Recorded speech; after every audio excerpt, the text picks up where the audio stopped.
பெண்கள் குறித்து அவதூறாக பேசியதற்கு பொன்முடிக்கு துணை பொதுச் செயலாளர் பதவியை முதலமைச்சர் பரிசாக கொடுத்திருப்பதாக கடிந்துரைத்துள்ள தமிழிசை சவுந்தரராஜன், பிரதமர் மோடி பீகார் மக்கள் குறித்து தமிழ்நாட்டில் வந்து பேசுவார் எனவும், ஆனால் உதயநிதி, பொன்முடி பீகார் மக்களை பற்றியும் சனாதனத்தை பற்றியும் பீகாரில் பேச முடியுமா என வினா எழுப்பியுள்ளார்.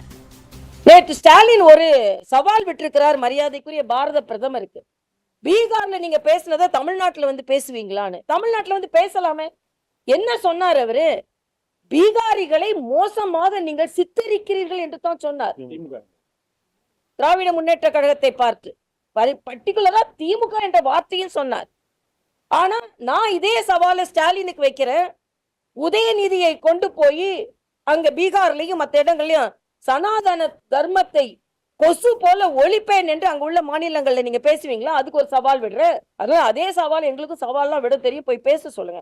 பொன்முடிக்கு இன்னைக்கு பதவி கொடுத்திருக்கிறாருல, முதல் வேலையா பீகார்ல போய், ஐயா நீங்க பீகார்ல என்ன சொன்னீங்க அதையும் சொல்லுங்க, ராமாயணத்தையும் மகாபாரதத்தையும் பத்தி என்ன சொன்னீங்க அதையும் போய் சொல்லிட்டு வாங்க அப்படின்னு நம்ம சொல்லுவோம்.